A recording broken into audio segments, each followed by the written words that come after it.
आज की इस वीडियो में हम डिस्कस करने वाले हैं यूजीसी नेट पॉलिटिकल साइंस के यूनिट 1 पॉलिटिकल थ्योरी का थर्ड की कंसेप्ट जिसका नाम है जस्टिस यानी न्याय। इससे पहले हमने इक्वालिटी और लिबर्टी दो की कंसेप्ट को डिस्कस कर लिया है और आज हम थर्ड की कंसेप्ट जस्टिस के बारे में डिस्कस करने वाले हैं। तो चलिए जल्दी से स्टार्ट कर लेते हैं आज की वीडियो। सबसे पहले हम ये जानेंगे कि जस्टिस यानी न्याय होता क्या है। जस्टिस शब्द लैटिन भाषा के जस्टिया शब्द से बना है। हर एक वर्ड ये जितने भी हैं लिबर्टी इक्वालिटी ये लैटिन भाषा से ही निकले हैं। उसी तरह जस्टिस शब्द भी लैटिन भाषा से निकला है। लैटिन भाषा के जस्टिया से जस्टिस शब्द बना है। जस्टिया का अभिप्राय होता है जोड़ना। जस्टिस यानी जस्टिया जोड़ना या सामंजस्य बनाए रखना। न्याय के दो मूल तत्व होते हैं समानता और निष्पक्षता। यानी न्याय तभी संभव है जब समाज में समानता होगी और निष्पक्षता होगी।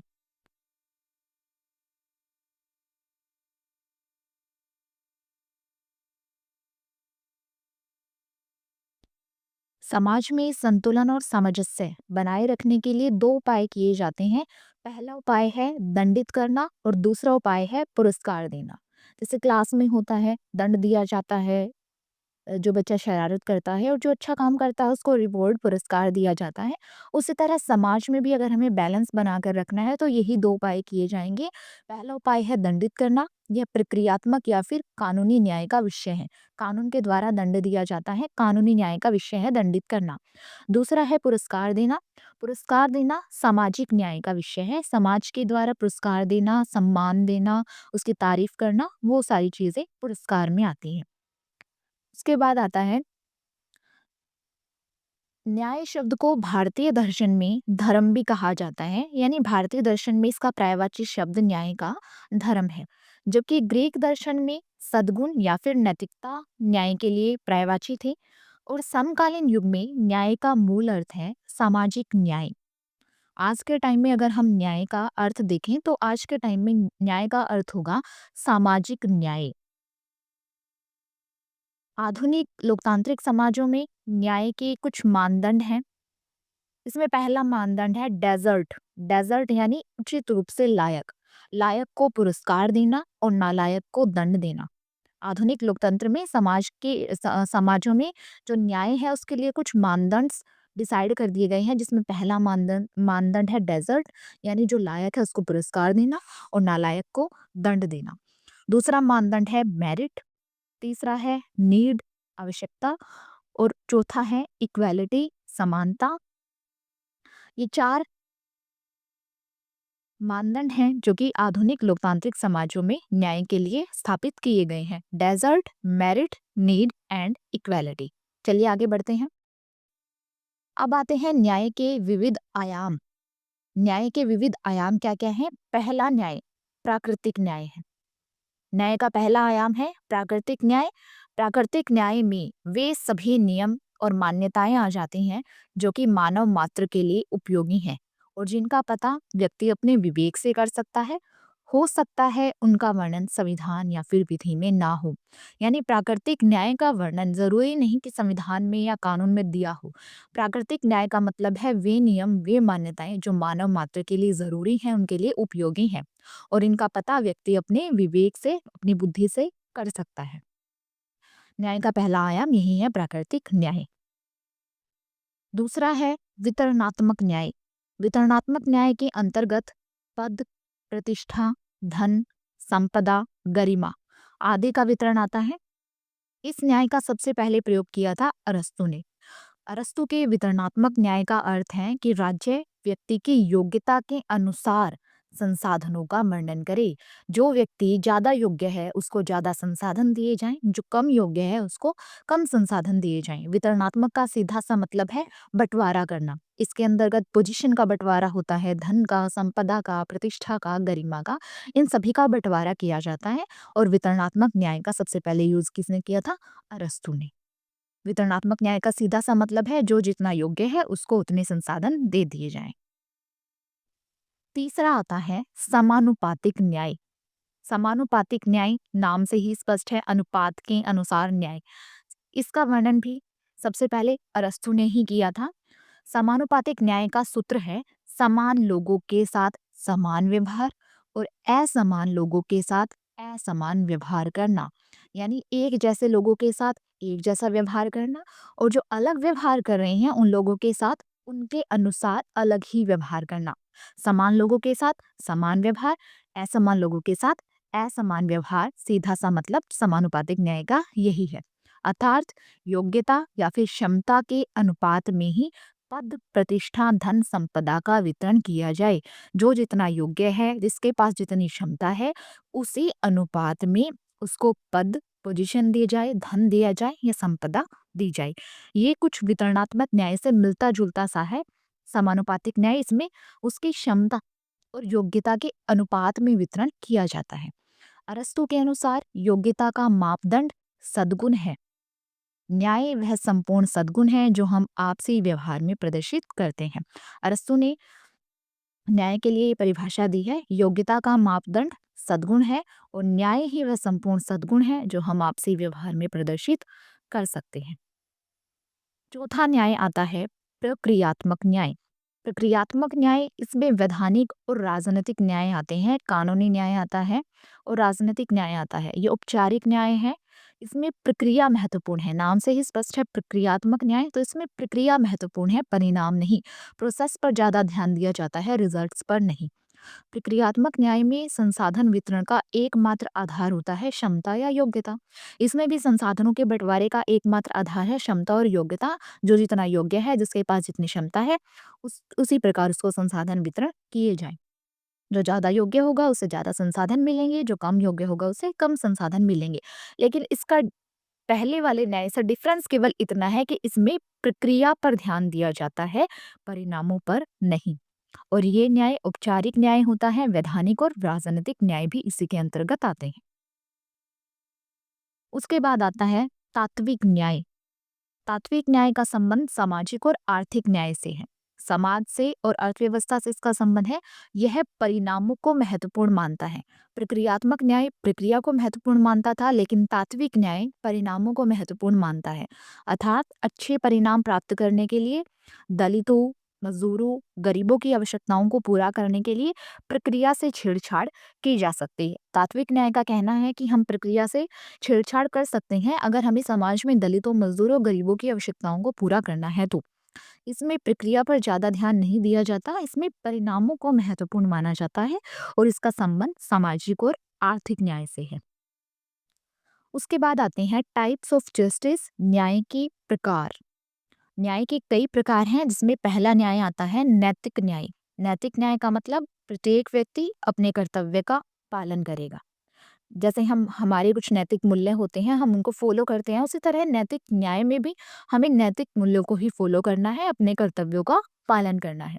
इसके समर्थक हैं प्लेटो और कांट। नैतिक न्याय की समर्थक प्लेटो और कांट हैं। दूसरा न्याय आता है वैधानिक न्याय। वैधानिक न्याय का मतलब वैधानिक नाम से स्पष्ट है कानूनी। इसमें कानून के समक्ष समानता और विधि का शासन आता है।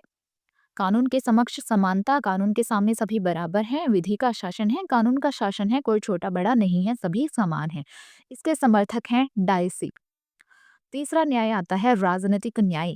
राजनीतिक न्याय शासन व्यवस्था में समान भागीदारी को बढ़ावा देता है।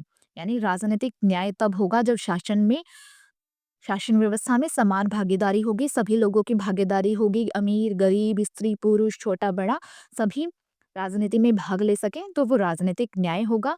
और इसमें स्वतंत्रता पर बल दिया जाता है। सभी व्यक्ति स्वतंत्र हैं, राजनीति में भाग ले सकते हैं, चुनाव लड़ सकते हैं, वोट डाल सकते हैं, वो सब राजनीतिक न्याय है।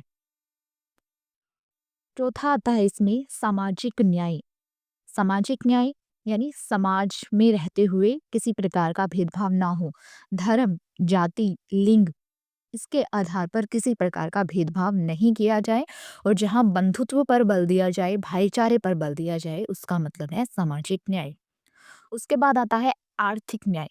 आर्थिक न्याय मूलभूत आर्थिक आवश्यकताओं की पूर्ति पर बल देता है। यानी लोगों की आर्थिक व्यवस्था पर ध्यान दिया जाए, अर्थव्यवस्था पर ध्यान दिया जाए, आर्थिक आवश्यकताएं उनकी पूरी की जाए, तो आर्थिक न्याय है। यहाँ पर समानता पर बल दिया जाता है, यानी उन्हें अवसर की समानता मिलती है, समान समानता। कोई भी व्यवसाय करने की समानता या अवसर, किसी भी चीज़ में अवसर, अपॉर्च्युनिटी मिलने की समानता, वो आर्थिक न्याय में आती है। उसके बाद आता है वैश्विक न्याय। वैश्विक न्याय के समर्थक हैं थॉमस पोगे, जॉन रोल्स और मार्था नेस्पोन। थॉमस पोगे पर कई बार क्वेश्चन आ चुका है कि वैश्विक न्याय से संबंधित कौन से विचारक हैं, तो वो हैं थॉमस पोगे। उसके बाद आता है न्याय के विभिन्न स्वरूप क्या है, न्याय के विभिन्न रूप क्या है। सबसे पहले है इसमें यूनानी। यूनानी विचारधारा में नैतिक न्याय पर जोर दिया जाता था। मध्यकाल में धार्मिक न्याय और उदारवादी अधिकारों की रक्षा के रूप में न्याय को मानते हैं। उदारवादियों के अनुसार न्याय का अर्थ है अधिकारों की रक्षा।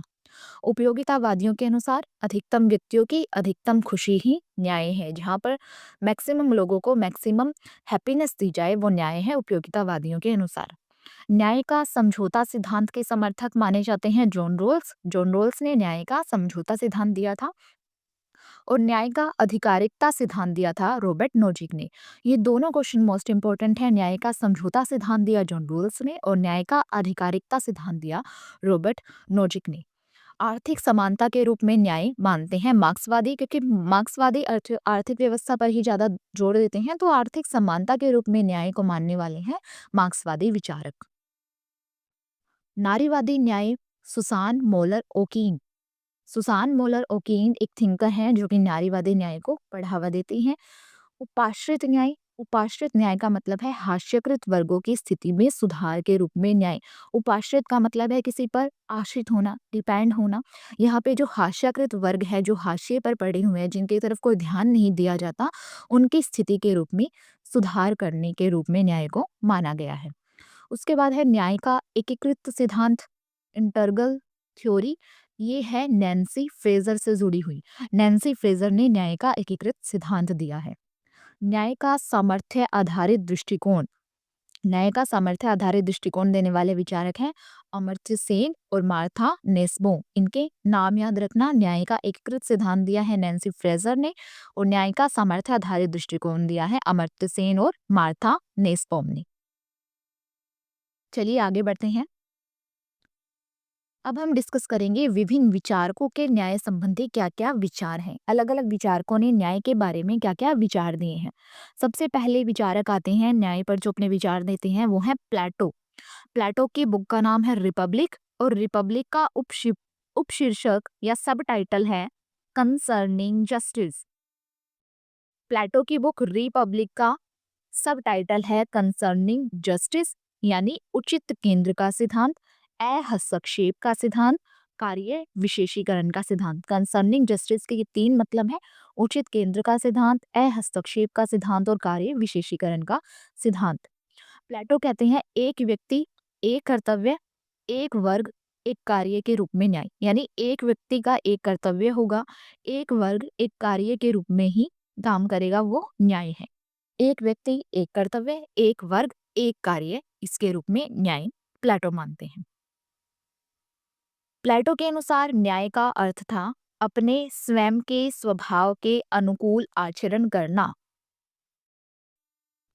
न्याय का अर्थ अपने स्वयं के स्वभाव के अनुकूल आचरण करना, यानी जैसा उसका स्वभाव है उसके अनुसार अब वो व्यवहार करे, तो वो न्याय है प्लेटो के अनुसार। प्लेटो ने न्याय के दो प्रकार बताए हैं, व्यक्तिगत न्याय और सामाजिक राजनीतिक न्याय। व्यक्तिगत न्याय का मतलब मानवीय आत्मा का गुण और सामाजिक राजनीतिक न्याय सार्वजनिक जीवन का विषय है।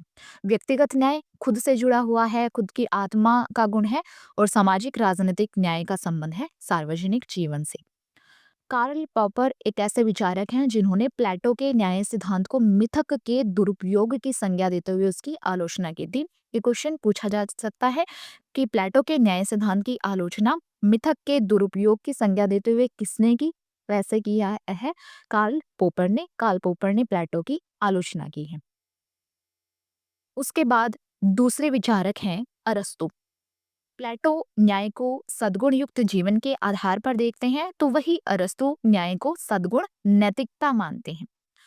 प्लेटो क्या मानते हैं? सद्गुण युक्त जीवन, और अरस्तु मानते हैं सद्गुण नैतिकता, क्योंकि अरस्तु के लिए न्याय का एक प्रमुख नैतिक सद्गुण है। अरस्तू के अनुसार कानून के शासन को स्वीकार करना और किसी अतिवादी दृष्टिकोण को स्वीकार ना करना ही न्याय है। यानी सीधी सी बात है, अगर हम रूल ऑफ लॉ को फॉलो करेंगे तो वो न्याय है, और अगर किसी अतिवादी दृष्टिकोण को स्वीकार नहीं कर रहे हैं तो वो भी न्याय है। यानी रूल ऑफ लॉ को फॉलो करना न्याय है अरस्तू के अनुसार।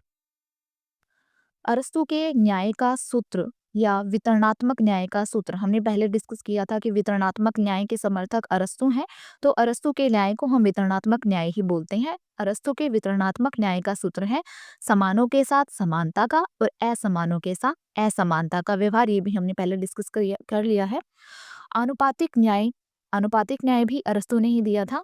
आनुपातिक न्याय का तात्पर्य है जो जिस मात्रा में राज्य की सेवा करेगा या जो जिस मात्रा में सद्गुणी होगा उसी अनुपात में सम्मान, धन और पदों का वितरण किया जाएगा। यानी जिस अनुपात में वो काम करेगा उसी अनुपात में उसे संसाधन दिए जाएंगे। इसका मतलब आनुपातिक न्याय से है। और वितरणात्मक न्याय से जो समान है उनके साथ समानता और जो असमान है उनके साथ असमानता का व्यवहार करना। ये दोनों न्याय अरस्तू ने दिए हैं, वितरणात्मक और अनुपातिक। उसके बाद तीसरे विचारक आते हैं सेंट ऑगस्टाइन। सेंट ऑगस्टाइन की बुक का नाम है द सिटी ऑफ गॉड, लौकिक राज्य, ईश्वरीय राज्य। व्यक्ति द्वारा ईश्वरीय राज्य के प्रति कर्तव्य पालन ही न्याय है। ऑगस्टाइन कहते हैं कि व्यक्ति ईश्वरीय राज्य के प्रति अपने कर्तव्य का पालन करे तो वो न्याय है, अथवा ईश्वर की आज्ञा का पालन करना न्याय है। जिन राज्यों में न्याय नहीं है वे केवल चोर उचक्कों की खरीद फरोख्त हैं। सेंट ऑगस्टाइन का सीधा सा मतलब है ईश्वर जो हमें आज्ञा दे रहा है उसका हम पालन करें तो न्याय है। अगले विचारक है थॉमस एक्विनास। ये दोनों विचारक ऑगस्टाइन और एक्विनास मध्ययुगीन विचारक हैं। एक्विनास ने सुम्मा थियोलॉजिका की विचारधारा दी है। सुम्मा थियोलॉजिया समानता न्याय का मौलिक गुण है। एक्विनास के अनुसार जो समानता है वो न्याय का मौलिक गुण है। अगले विचारक आते हैं जॉन रोल्स। जॉन रोल्स न्याय के प्रति इतना अधिक प्रतिबद्ध था कि उसने अपनी पुस्तक अ थ्योरी ऑफ जस्टिस जो कि 1971 में लिखी थी उसके आरंभ में ही लिखा, जैसे सत्य चिंतन का प्रमुख सद्गुण है वैसे ही न्याय सामाजिक संस्थाओं का प्रमुख सद्गुण है। ये वाक्य है जो न्याय सामाजिक संस्थाओं का प्रथम सद्गुण है, ये कई बार एग्जाम में पूछा जा चुका है। ऐसे पूछा जाता है न्याय सामाजिक संस्थाओं का प्रमुख सद्गुण है किसके अनुसार? ऑप्शन दे दिए जाएंगे तो इसका राइट ऑप्शन होगा जॉन रोल्स के अनुसार। जॉन रोल्स ने न्याय का समझौता सिद्धांत दिया है और उन्होंने अपनी बुक के पहले अध्याय में ही लिख दिया, जैसे सत्य चिंतन का प्रमुख सद्गुण है वैसे ही न्याय सामाजिक संस्थाओं का प्रमुख सद्गुण है। न्याय का एक राजनीतिक मूल्य नहीं बल्कि एक मानक होता है। जॉन रोल्स के अनुसार न्याय एक पॉलिटिकल वैल्यू नहीं होती बल्कि एक नॉर्म होता है। रोल्स प्रक्रियात्मक न्याय और तात्विक न्याय दोनों को मिला देता है। ये जो प्रक्रियात्मक न्याय है और तात्विक न्याय है इसको हम पहले डिस्कस कर चुके हैं। प्रक्रियात्मक न्याय और तात्विक न्याय को जॉन रोल्स मिला देते हैं। रोल्स के अनुसार न्याय की समस्या मूलतः प्राथमिक वस्तुओं के वितरण की समस्या है, प्राथमिक वस्तुओं के बंटवारे की समस्या है। रोल्स का संबंध क्या है? न्याय की समस्या प्राथमिक वस्तुओं के वितरण की समस्या है। ये क्वेश्चन भी कई बार पूछा जा चुका है। प्राथमिक वस्तुओं के वितरण की समस्या, न्याय की समस्या कौन मानते हैं? जॉन रोल्स मानते हैं। उसके बाद आते हैं माइकल वाल्जर। वाल्जर की प्रमुख प्रसिद्ध पुस्तक है sphere of justice, defence of pluralism and equality. ये बुक का नाम भी याद रखना, माइकल वाल्जर की बुक है स्फीयर्स ऑफ जस्टिस और defence of pluralism and equality, जो कि उन्होंने 1983 में लिखी थी। वाल्जर के अनुसार न्याय का कोई भी सार्वभौमिक नियम नहीं होता है, कोई भी यूनिवर्सल रूल नहीं है न्याय का। सबके अपने अपने नियम हैं, कोई भी एक सार्वभौमिक नियम हम नहीं मान सकते कि ये चीज न्याय है। वाल्जर के अनुसार न्याय को अमूर्त या फिर सार्वभौमिक सिद्धांतों के आधार पर नहीं समझा जा सकता। न्याय कोई अमूर्त चीज नहीं है और न ही सार्वभौमिक सिद्धांत है न्याय का। वाल्जर बहुलवादी न्याय क्षेत्र का समर्थन करता है। वाल्जर का संबंध बहुलवादी न्याय से है। वाल्जर के न्याय सिद्धांत की मूल मान्यता है कि न्याय का कोई भी यूनिवर्सल या फिर सिंगुलर नियम नहीं हो सकता, कोई भी सार्वभौमिक या एकलवादी नियम नहीं हो सकता। न्याय के बहुलवादी नियम हो सकते हैं, एकलवादी नियम नहीं है वाल्जर के अनुसार। सामाजिक न्याय, आर्थिक न्याय, राजनीतिक न्याय, इन तीनों न्याय के लिए अलग-अलग नियम बनाने होंगे। इन तीनों के लिए हम कोई एक यूनिवर्सल रूल नहीं बना सकते, कोई सिंगुलर रूल नहीं बना सकते। सामाजिक न्याय के लिए अलग से बनाना होगा, आर्थिक न्याय के लिए अलग से और राजनीतिक न्याय के लिए अलग से। हालांकि न्याय से वाल्जर का तात्पर्य वितरणात्मक न्याय से है, लेकिन उसका स्वरूप बहुलवादी है। यानी वाल्जर भी वितरणात्मक न्याय के समर्थक हैं, लेकिन उनका जो स्वरूप है, उनका जो नेचर है, वो प्लूरल है, बहुलवादी है। ये क्वेश्चन भी पूछा जा सकता है कि माइकल वाल्जर न्याय के कौन से स्वरूप पर बल देते हैं, तो वो न्याय के बहुलवादी स्वरूप पर बल देते हैं। उसके बाद आते हैं F.A. हेयक। F.A. हेयक की बुक का नाम है law, legislation and liberty, the marriage of social justice, जो कि उन्होंने 1976 में लिखी थी। इस बुक का नाम भी याद रखना, law, legislation and liberty, the marriage of social justice, 1976। इसका मतलब है सामाजिक न्याय की मृग तृष्णा। मृग तृष्णा, जैसे हिरन को पानी दिखाई देता है रेगिस्तान की रेत में, वैसे ही सामाजिक न्याय भी एक मृग तृष्णा है। फ्रेडरिक हेग के अनुसार हेयक प्रक्रियात्मक न्याय का कट्टर समर्थक है, यानी ये प्रक्रियात्मक न्याय को फॉलो करते हैं। इसलिए वह कहता है कि सामाजिक न्याय का विचार ही निरर्थक है, यह केवल एक मृग मरीचिका है। फ्रेडरिक हेग के अनुसार सामाजिक न्याय का जो विचार है वो बिल्कुल निरर्थक है, वो तो एक मृग मरीचिका है, एक मृग तृष्णा है। राज्य केवल स्वतंत्रता की रक्षा करे, समानता और सामाजिक कल्याण का विचार त्याग दे। है कहते हैं राज्य को केवल स्वतंत्रता की रक्षा करनी चाहिए, समानता और सामाजिक कल्याण के विचार पर उसे ध्यान नहीं देना चाहिए। इन्होंने एक वाक्य दिया है F.A. हेयक ने, free exchange is fair exchange, यानी जो फ्री एक्सचेंज होगा वही फेयर एक्सचेंज होगा। मुफ्त में जो चीजें दे दी जाएंगी वही फेयर एक्सचेंज है। अन्याय और दुर्भाग्य में अंतर होता है। हेयक के अनुसार अन्याय में और दुर्भाग्य में अंतर है। अन्याय का तात्पर्य है जानबूझकर भेदभाव करना, शोषण करना, किसी के साथ अन्याय करना। वो अन्याय हम जानबूझकर कर सकते हैं, अन्याय को दूर कर सकते हैं। जबकि दुर्भाग्य का मतलब है व्यक्ति की योग्यता और कार्यों से निर्धारण, यानी व्यक्ति के दुर्भाग्य का निर्धारण उसकी योग्यताओं और कार्यों से होता है। दुर्भाग्य को दूर नहीं किया जा सकता, अन्याय को दूर कर सकते हैं। अन्याय और दुर्भाग्य में अंतर मानते हैं F.A. हेयक। अन्याय जानबूझकर शोषण करना है, इसको हम दूर कर सकते हैं, जबकि दुर्भाग्य का संबंध व्यक्ति की योग्यता और कार्यों से है, इसको दूर नहीं कर सकते। उसके बाद आते हैं रॉबर्ट नोजिक। रॉबर्ट नोजिक ने अपनी प्रसिद्ध पुस्तक अनार्की, स्टेट एंड यूटोपिया, जो कि उन्होंने 1974 में लिखी थी, अनार्की, स्टेट एंड यूटोपिया में न्याय की एंटाइटलमेंट थ्योरी दी है। Entitlement theory anarchy, state and utopia book में रॉबर्ट नोजिक ने दी है। रॉबर्ट नोजिक ने the zigzag of politics book भी लिखी है, the zigzag of politics. Nozick का जो राज्य है वो मिनिमल स्टेट है, अल्पतम राज्य है, जो कि केवल रात्रि प्रहरी राज्य है, यानी जिसका एकमात्र लक्ष्य केवल लोगों की रक्षा करना है, पुलिस राज्य के रूप में काम करना है, रात्रि प्रहरी राज्य। रॉबर्ट नोजिक मिनिमल स्टेट को फॉलो करते हैं, मिनिमल स्टेट की अवधारणा के समर्थक हैं।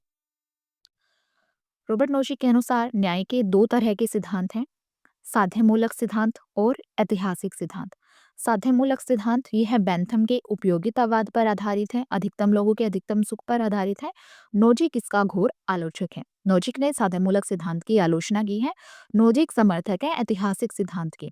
ऐतिहासिक सिद्धांत में तीन प्रकार के सिद्धांत आते हैं, न्याय का हकदारी सिद्धांत या आत्म का सिद्धांत, न्याय का अधिकारिकता सिद्धांत और न्याय का पात्रता या योग्यता सिद्धांत। इन तीनों सिद्धांतों के समर्थक हैं रॉबर्ट नोजिक। न्याय का हकदारी सिद्धांत, न्याय का अधिकारिकता सिद्धांत और न्याय का पात्रता या योग्यता सिद्धांत। इन तीनों सिद्धांतों का तात्पर्य है जिस व्यक्ति ने अपनी योग्यता से धन कमाया है उस धन पर उस व्यक्ति का पूरा हक है या पूरा अधिकार है। सरकार समाज कल्याण के नाम पर उससे वह धन अभिगृहित नहीं कर सकती। यानी रॉबर्ट नोजिक एक ऐसे विचारक हैं जो मानते हैं कि जिस व्यक्ति ने धन कमाया है, अपनी योग्यता से कमाया है, उस धन पर उसका पूरा हक है और सरकार उसके धन पर टैक्स नहीं लगा सकती। जैसे कि आज के कल्याणकारी युग में किया जाता है, अमीरों पर टैक्स लगा दिया जाता है गरीबों के कल्याण के लिए, लेकिन रॉबर्ट नोजिक इसका विरोध करते हैं। उसके अनुसार जिस व्यक्ति ने धन कमाया है, चाहे जितना भी कमाया हो, वो उसका खुद का धन है, उस पर टैक्स नहीं लगा सकती सरकार, ऐसा मानते हैं रॉबर्ट नोजिक। नोजिक के न्याय सिद्धांत की तीन मान्यताएं हैं। पहली मान्यता है न्याय अभिग्रहण का सिद्धांत, यानी व्यक्ति अपनी योग्यता का सही इस्तेमाल करके जितना चाहे धन कमा सकता है, लेकिन अपनी योग्यता का इस्तेमाल करके कमाएगा, अपनी मेहनत से कमाएगा। ये न्याय का अभिग्रहण सिद्धांत है। दूसरा है न्याय हस्तांतरण का सिद्धांत, यानी सही तरीके से कमाए गए धन का व्यक्ति जिसे चाहे हस्तांतरण कर सकता है या फिर खर्च कर सकता है। दूसरा सिद्धांत है न्याय हस्तांतरण का सिद्धांत, व्यक्ति ने जो धन कमाया है सही तरीके से अपनी योग्यता से मेहनत से जो धन कमाया है उस धन को वो किसी को भी ट्रांसफर कर सकता है या फिर खुद खर्च कर सकता है। ये है न्याय का दूसरा सिद्धांत। न्याय का तीसरा सिद्धांत है अन्याय के परिष्कार का सिद्धांत।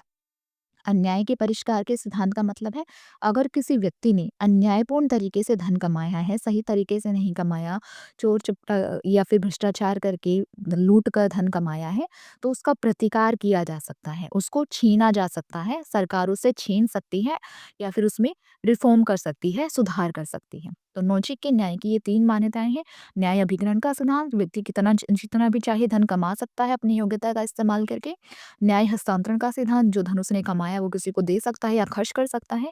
और अन्याय के परिष्कार का सिद्धांत, यानी अगर उसने धन अन्यायपूर्ण तरीके से कमाया है तो उसे सरकार द्वारा छीना जा सकता है। इस प्रकार नोजिक के न्यायपूर्ण वितरण का सूत्र बनता है हरेक से उतना जितना वह देना चाहे और हरेक को उतना जितना उसे कोई देना चाहे। नोजिक का सीधा सा मतलब है कि सरकार किसी व्यक्ति पर टैक्स लगाकर उसके धन को छीन नहीं सकती, लेकिन अगर वो देना चाहे तो दे सकता है।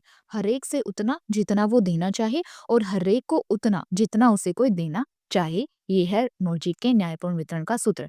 जो जैसा चयन करे, जिसका जैसा चयन हो। निष्कर्षतः नोजिक जो है अहस्तक्षेप और रात्रि प्रहरी राज्य का समर्थक है। एक ऐसे राज्य का समर्थक है रॉबर्ट नोजिक जो कि केवल लोगों की रक्षा के लिए ही काम करेगा, रात्रि प्रहरी के रूप में ही काम करेगा।